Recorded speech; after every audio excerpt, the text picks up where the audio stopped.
Joining us after a long and careful moving process, the William A. Irvin has entered the Minnesota Slip tonight. It's a pretty arduous process as crews don't expect to be wrapped up until well after midnight tonight. This comes after the voyage across the bay that started around 5 o'clock this evening.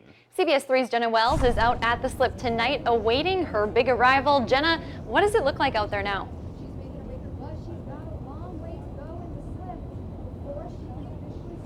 That's right, Kristen and Tony. It's right through the Minnesota Slip right now, just kind of that front part of it. It's not even the first half. There's still so much back there. And it was a similar night for crews in September 2018 while getting the Irvin from the Minnesota Slip in Duluth to the shipyard in Superior. Tonight, that process was essentially the same, but basically in reverse. But crews say that getting her back into Duluth was a much more difficult task.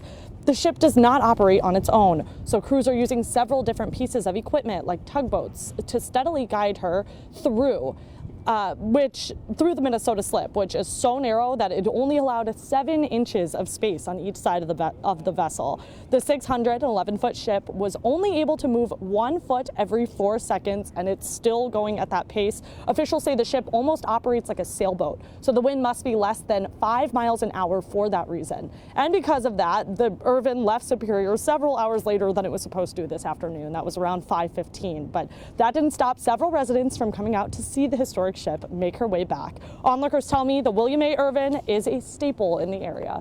It kind of seemed like Canal Park was empty without the Irvin. It's kind of a local institution, if you will.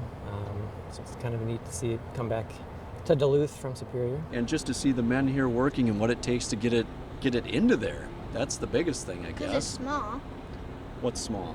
There. Oh, and the this thing's yeah, wide. this thing's huge and the drawbridge area is small, so that's why he wants Probably it. about 10, 12 feet.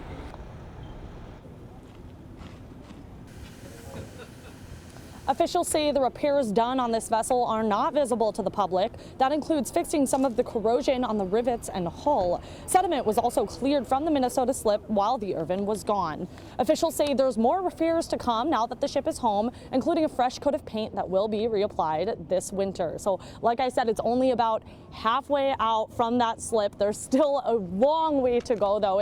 It could even be, an hour or more. Yeah, a long way, 611 feet. That's got to take quite the time to get through that bridge.